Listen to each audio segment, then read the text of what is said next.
Welcome to the London Property Podcast, your go-to source for navigating the complex and ever-changing London real estate market. Our digital marketplace provides informative and educational content from industry leaders through podcasts and videos.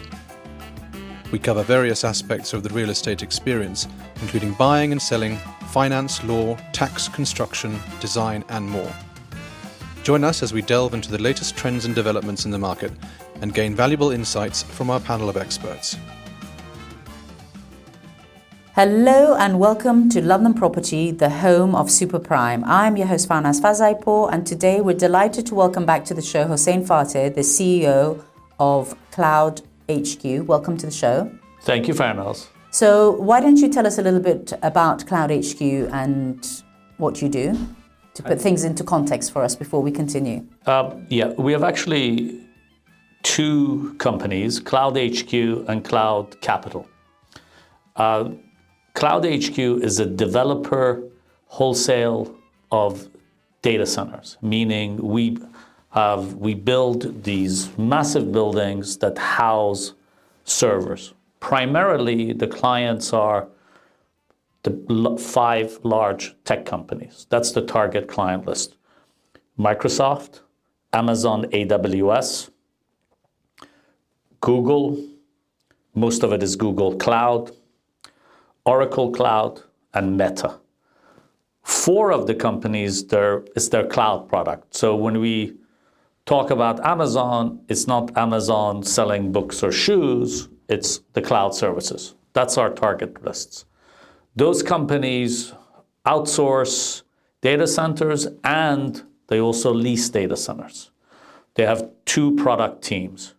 We mean to be a vendor that when they do outsource, find the location, secure the power, secure the fiber optic routes, get planning, build the product according to their needs. And then we have a long-term lease, whether it's 10, 12, 15, or 20-year leases. Okay, so that's your core business. And obviously today we're talking to you about the effects of interest rates and inflation on the real estate market. And you're very well positioned to educate us on this subject. Well, thank you. Maybe that's too much of a compliment. But look, inflation and interest rates that are totally related also affect long-term debt, meaning in the States, it's the US 10-year Treasury. Here's the 10-year gilt. Real estate prices are real estate valuations are directly correlated with the 10-year bond, the government bond. So when the government bonds were close to zero, cap rates were, in the between 3 to 4% here in England. In America, also high 3s to mid 4s. Now on commercial properties. Now those cap rates are incrementally higher. So it means that multiples change. To put it in perspective, the cap rate is where you take the income of the property and you divide by the interest rate. For example, it's a £5 million income divided by a 5% cap, which means 5 million over 0.05 is 100 million of valuation, which is a 20 multiple.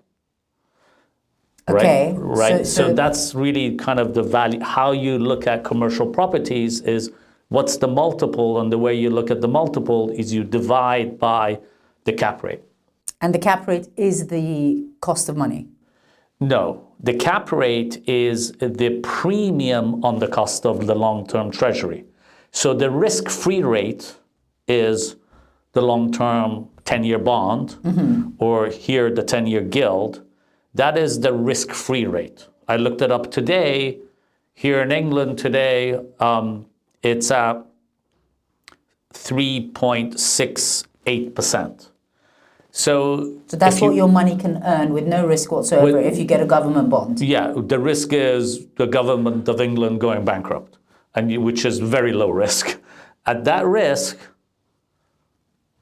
you can make 3.68% on your money.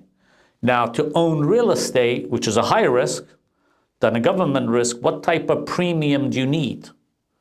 Right? So before COVID, at some time when the risk-free rate in England was at 1%. At 1%, the cap rates were somewhere between 3.5% to 4%. So the difference there is 250 basis points in real estate risk above the risk-free rate. So if the same logic prevails, today the risk-free rate is at 3.68. If you add 250 basis points on 3.68, means the cap rate needs to be 6.18. So real estate risk, if you keep it the same above the risk-free rate of the government bond, is 6.18. So that's where cap rates need to be pursuant. Now, of course, certain sectors of real estate, retail, which is doing badly, would trade higher. Suburban office, which is a disaster, would trade higher. Certain asset classes in prime real estate, say residential in central London, rental residential, should trade lower. But everything is based off what is the risk-free rate, and you adjust from there. But the risk-free rate is up 250, at least in some cases, 300 basis points. And it used to be a little bit higher. And that is a disaster for certain property types, because certain people won't be able to pay their debt, or their debt typically, even if they don't have debt covenants. Debt covenants are certain mortgages is if appraisals change or if the valuations change, the lender could accelerate that mortgage. Other mortgages, when they come up, then the borrower will not be able to refinance. So I'm going to try and absorb everything you've said. But now the question I have is, what is the relationship between inflation and interest rates? Well, it's when inflation goes up, what does inflation really do? Inflation, people with assets are okay, or in some cases, better off. And people with no assets are poorer. So for the majority of the population that have no lot of assets, what inflation does makes the poor poorer. In some cases, it helps certain rich people. But in most cases, it hurts it. And when the government has high inflation, the majority of the voters don't have a lot of assets, so they will vote that government out of office because they're poorer. And so what the government's main tool in its toolbox is to raise interest rates, to slow down the economy, to lower the inflation. And inflation is really the cost of goods and services. A lot of that may be oil related. The other part of it is labor. Luckily, today, China is going through its own recession.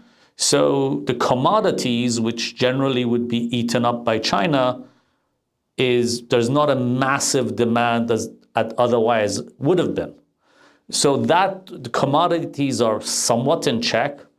Oil is somewhat in check. Now, what is not in check typically is labor in this inflation. And partly because both America and the UK have a very strict immigration policy.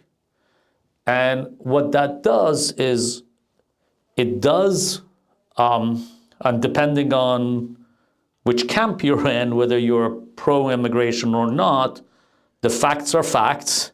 When labor is tight, then the cost of labor goes up, and a significant part of the inflation is the cost of labor. And that, because of immigration being restricted, is not coming down. So both in the US and in the UK, it's more difficult to battle inflation because labor is tight. Right.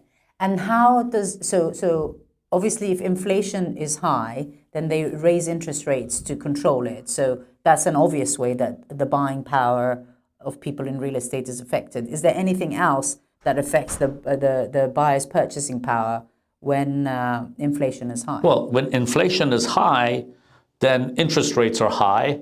When interest rates are high, people that want to borrow money on their real estate need to borrow less, so they need less leverage, and the cost of borrowing money is high, so that rents may start going up, but do rents go up at the same level as inflation? Sometimes yes, sometimes more. But if your cost of borrowing is not fixed, you're affected. Also, even if your cost of debt is fixed, we have a property in America that the cost of debt is fixed for 35 years. Nice. Which is super nice, right? Yeah. And it's under 3%. Right. And you would think we're doing better than prior to inflation rate. Actually, if I was going to sell it, and we're going to do maybe as well, maybe worse, even though the cost of debt is fixed. Because the new buyer looks at their return profile. So the new buyer before COVID needed a total levered IRR of, say, 7%. Now the new buyer needs a total levered IRR of 8.5%. And the entry cap rate is higher today. Also, the new buyer needs to lay out on a spreadsheet and to project their exit cap rate. Their exit cap rate is also higher. So even though our cost of debt is fixed, if we keep the property, will probably do better because rents go up. Rents typically in market rate properties, about 50% of the units turn every year. So rents pretty much go up with inflation. But the valuation of the property has stayed the same, or maybe it's gone down, because the new prospective buyer will need a higher IRR buying a property, because they will look at their risk-free rate where they were versus where they are now versus the risk-free rate. It's an adjustment to the risk-free rate.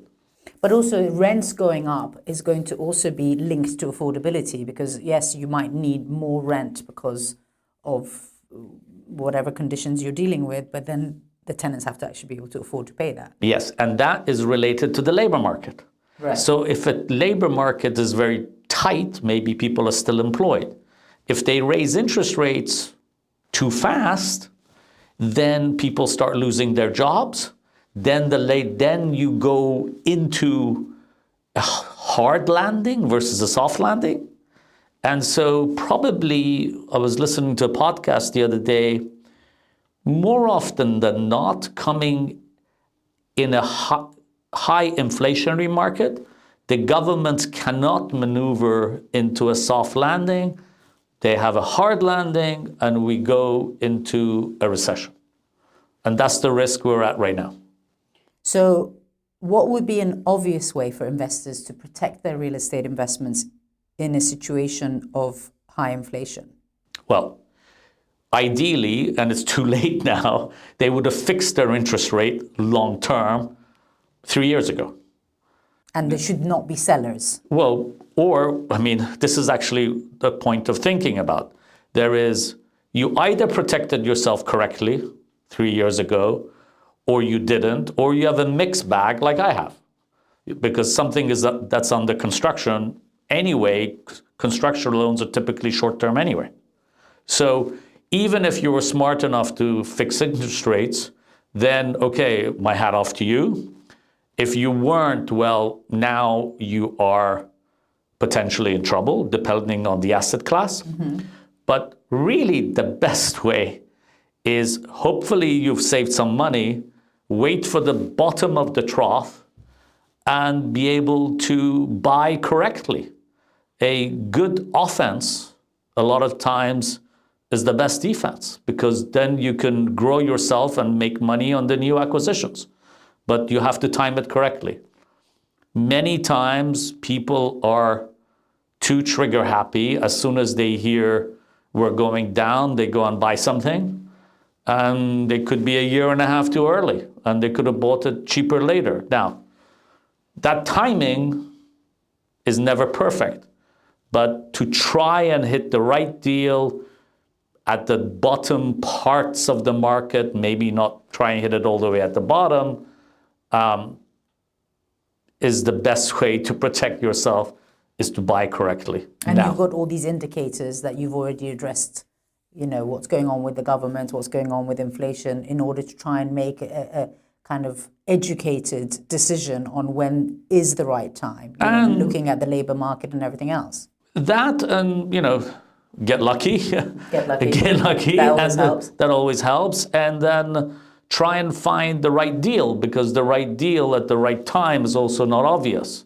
Sometimes what is a distressed situation, and not be too greedy when a distressed situation comes up, and make sure you offer a fair deal. That, look, buying right is more of a real estate art than selling right. So right now, the best way for a real estate investor is to time the market, which is never perfect, or time the correct acquisition, and work your way out of a difficult situation with your existing clients. But also being an established player in the real estate market, whichever asset class you're in, helps you buy right, because people know you will perform and they will bring you the deals. Absolutely. Also having the right balance sheet and having cash to act quickly. Or having the ability to raise outside money. Because many real estate players right now say, well, I don't have the cash. But the ability to raise money to be able to buy at the right price is one way to get out of trouble. And I mean, it's kind of an obvious answer, but I'm going to ask it anyway. But how do changes in interest rates impact the rental market? Well, there are obviously rental market right now, because inflation goes up, is going up. The question is the cost of borrowing going up faster or slower? One typically lags the other.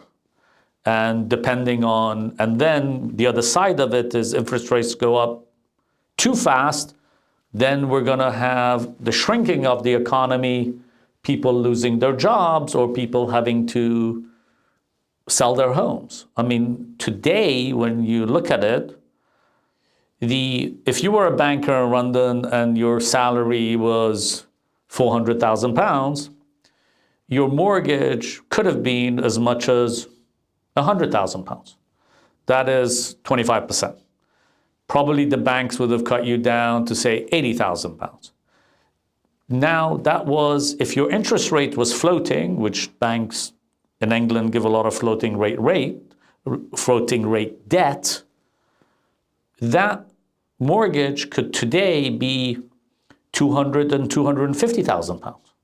The guy, huge. That guy, if his loan comes up or his mortgage is reset, either we have to sell his home, buy something else. The bank may foreclose. Mortgage default rates are definitely on their way up. They are not quite at the levels of 3%, but they could be hitting higher than 2%. Or they have to find some other source of funds to get out of their savings and pay the mortgage down. But there's definitely a higher likelihood that certain people will default and lose their homes. And then obviously the government in some instances would need to step in and start bailing people out. That's what happened in the States, and it could happen here. Luckily in the States right now, more of the mortgages are long-term. Here in England, the risk is a lot of the mortgages are short-term. And that, certain people will manage to, whether it's calling their parents or borrowing money or using their savings to bail themselves out, but certain families won't be able to do it. And yes, the tough reality of where we're at. And can you give us an example of where inflation and interest rates affected the real estate market in the past? Oh, yeah. I mean, in 2008, look, we've had crisis every 10 or 15 years, and we've been through it. If you're a real estate player, every 10 or 15 years, you've had a very tough time. I mean, for me personally, I worked for someone else in the early 90s. My boss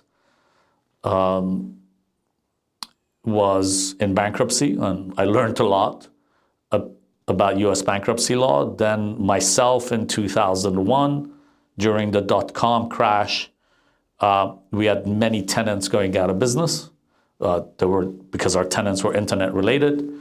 And look, no one will forget 2008. I mean, in 2008, I remember calling my wife and friends and saying, capitalism has failed.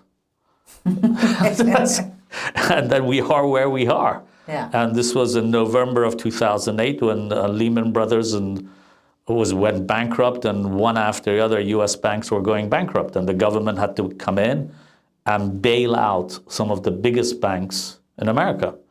And then again, right now, we are hitting the same kind of issues. COVID came along. After COVID, didn't really affect things as bad in the real estate market. However, the government pumped too much money into the economy all around the world, and this has caused inflation. And now the governments have to severely restrict lending by raising interest rates. And we're going to be lucky to have a soft landing, but more likely it will be a hard landing, and we'll go into a recession. More often than not, when governments raise interest rates, we have gone into a hard landing. So I remember personally asking you, what the heck do I do now? And you said, stop going to Harrods, stop going to Harvey Nichols, stop going on holiday, tighten your belt, sit and wait. But have you got any other strategies that home buyers can use to navigate high interest rates? I mean, you did say lowering down your debt. Yeah, I mean, the real answer is, look, you've either were smart enough or lucky enough to fix your debt. If you have not, you either have to sell your house, go move to a smaller place, borrow money from a family or a friend, or use your savings to pay down your debt. And tighten your belt and stop spending so much. You eat inside, drink the cheaper wine, and wait. Yeah, you wait. Try to ride out to live, to fight another day. You need to ride this out to live, to fight another day. Another day will come, but you need to be able to last through the process until interest rates come down, and which is out of your control. Right. And how does inflation affect the cost of construction? It's a good question, but look, obviously cost of construction is totally correlated with inflation, because at least in my industry, 50% of cost of building a data center is labor, 50% of it is equipment and materials. So labor market is extremely tight, and that cost goes up with market. The materials cost and equipment, it goes up with inflation. So what we try and do is we try and raise rents to protect our yield. And sometimes you manage to do it. Sometimes we are living in an environment where we are making less money per transaction and living with a lower yield. Also, part of construction in the commercial sense is capitalized interest, meaning when you have your total capital stack, it's kind of like soft cost, hard cost, and part of the soft cost is, architects and permitting and engineers and site supervision is also a interest rate bucket that is the interest rate, that the amount of interest that you need to reserve. So during construction, when the property has no income, it pays the bank. That bucket needs to be much larger now than it was before, because that capitalized interest during construction is much higher. So our unleveraged returns are lower than before, unless we've managed to dramatically raise rents, which in my industry is harder to do. Right.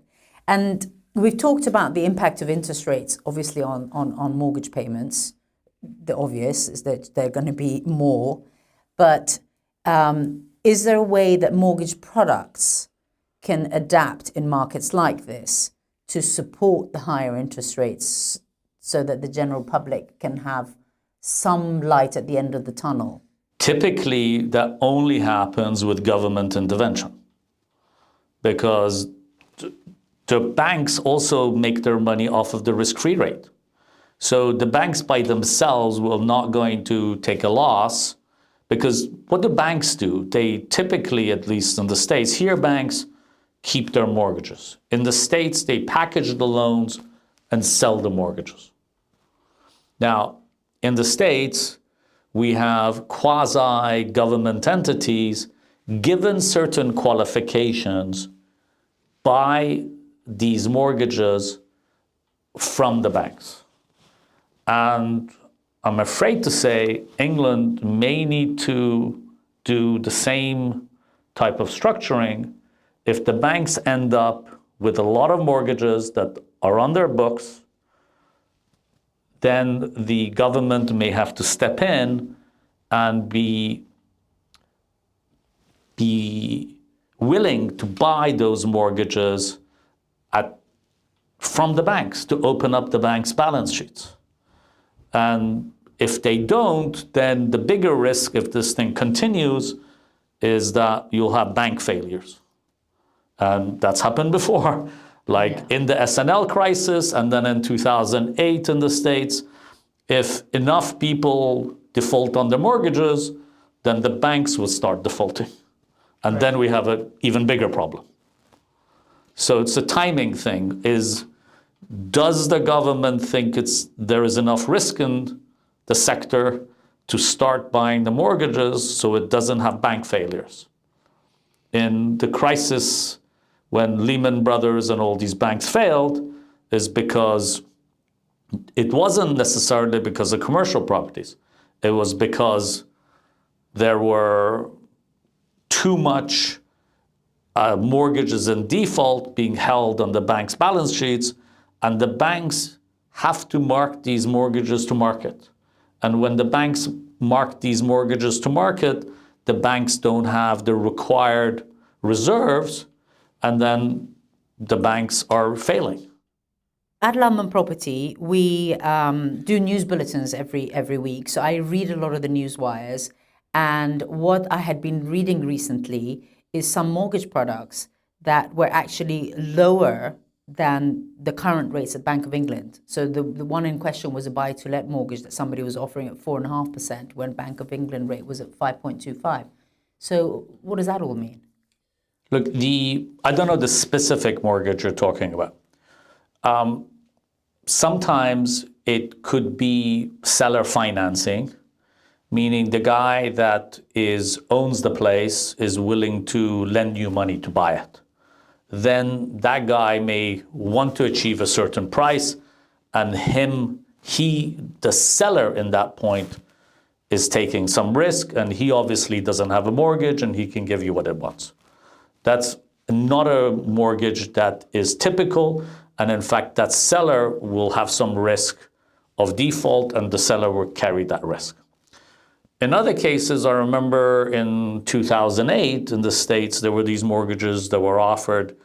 I think they called them grandma mortgages or granny mortgages, where the banks were selling things to the consumer that the consumer didn't really know what they were buying. They had short-term, very low rates, but in 3 years, the mortgage rates jumped. And a common friend of ours' mother bought them, and I remember her going into default in 2 years because she said, why did my mortgage rates go up? Because she bought something that was artificially low in the beginning, and then it was embedded in the mortgage that it doubled or went up significantly higher after a couple of years, and then she would go into default. So those were actually, some of them, the federal government came hard after the banks who were doing that. They were selling mortgages to people that the consumers didn't really understand what they were buying. So if it's too good to be true, then it probably is. Yeah, it doesn't really work. Okay. Yeah. And how would you say a real estate investor can take advantage of inflation? Well, I think the best way on a commercial side, if they can find a property that the current tenants in it are paying under market rates, and that you're able to buy the property at the correct price, and then when the rents roll, renegotiate those rates to market rates. Okay. So that would be a classical good buy in this type of market, because the rates, and now it has to be the right property type, it has to be under market rates, you need to look at when those terms come, and then also the options on those tenants. Do those tenants have the option of renewing with a fixed escalator, or do the tenants have the option of renewing at the market rate? Right. And if they're type of tenants that actually will have the ability to pay more rent. Well, yeah, obviously you want good credit. Yeah. Because also, very much so, and that's a very good point, credit also really matters in this type of market. Luckily, in our sector, we're only dealing with the very big tech companies. We don't have that issue. But in certain property types, retail, many office buildings, when the tenants cannot pay, raising rents is, you're absolutely right, Farnaz, irrelevant, because the tenants can't pay Raise anyway. all you want, All but you I want, can't pay yeah. it. I can't pay it, yeah. So if you did have a crystal ball, how would you predict the prime central London property market's going to react in the coming months, years, quarters? Residential or office? Let's start with residential. Look, I think there is a high probability that there will be failures on consumers not being able to pay their mortgages. The probability will increase depending on how quickly the government starts lowering rates. If the government continues in these higher rates and rates that stay still, and for duration, for how long? Because every month, certain mortgages are coming up. And every month, certain people will say my mortgage has doubled or tripled, and I can't afford to pay it, or I need to sell my house. So there will be distressed buyers. So Sellers. excuse me, you're right, sellers. And then buyers, distressed buyers, will want to get that lower price because they'll have more options. If they have more options, they're trying to find the bottom, they'll bid lower and lower and lower. So I think that also with the current tax regime, the days of people buying massive mansions in London because they are avoiding federal tax or UK government taxes are over. Those days are over. The non-dom kind of glory. non-dom billionaires that live here permanently, those days are over. So the massive properties will really meet those prices that are skyrocketing, the number of sales at 100 million or so, you're going to have less and less of that because those people would not permanently be able to live here. And so I think that those, I think if the government does not lower rates soon and fast, we'll have failures, in my view, in central London, especially on the young buyers that took the risk of properties where their mortgages were 20, 25% of their income. And now that 20, 25% has gone to 50% of their income, and they'll have a tough time making that. They'll have to dig through their savings and call friends and family to borrow money to pay off the mortgage, or worst case scenario is lose their homes or be able to sell their homes at a fraction just to pay off their mortgage. Doesn't look peachy, but I mean, then when you think back to when we were getting on the property ladder, 5% was a really low interest rate. You're right, but the problem is we were going in borrowing at 5. The new buyers were using 20% of their income borrowing at 1. Yeah. Right? When these buyers were using 20% of their income borrowing their 1, they were betting that interest rates were there. So it's too late for those guys. Yeah, and also we were going into longer term mortgages, so it was a different story. We were borrowing, or in the property market 20 years ago or 15 years ago, you were using 5%, but the 5% paid for 20% of your income, right? So then the 5% mortgage was 20% of your income, or 25%, it's really, really high if you're buying 25% of your income. Now, those guys were borrowing at 1%, still 20% of their income. And so if that really goes from 1 to 4 or 5, some people could be in a situation where 100% of their income, if their mortgages turn, is going towards their mortgage. Then how are they going to live to pay for food? Well, I guess we're all in it together to a degree. Yeah. So we've got that comfort, but it is a wait and see. And, it is my job as someone who's been, a property consultant for all of my career to be positive and say, we do get surprised in London and people come from out of nowhere and suddenly change the top end of the property market. So what would you say about commercial real estate? Well, let me just address that. The opportunity now is figure out how in the next 6 months for you as a property consultant to take advantage of the distressed situation that's going to come into the market. That's the opportunity. Yes, I've got a very good idea if someone gave me £100 million. Exactly. Or, for example. Yeah, exactly. A really good idea. Yeah, and some people, and you know what? Some people will be clever enough.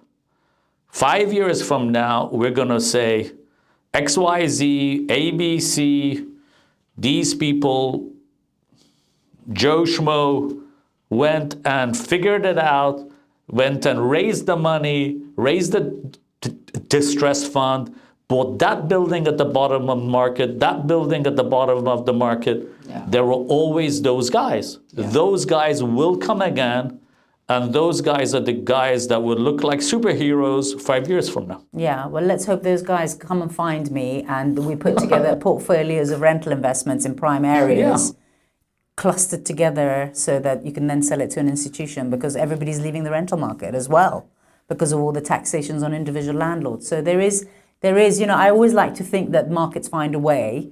And, in certain asset classes, yes, in the real estate market, there are a lot of opportunities for the clever investors. And I think the government will also come around, just like they raised taxes as the market was booming.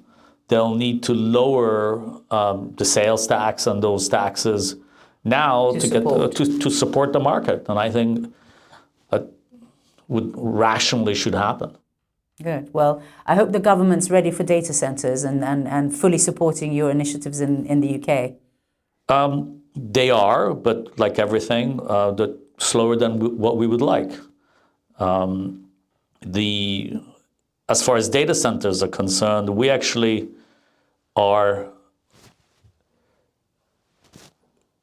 most jurisdictions really want our asset class because we pay taxes, we support a huge amount of construction jobs, typically 800 employees, and these are high-paid blue-collar workers, potentially making like 50 pounds an hour.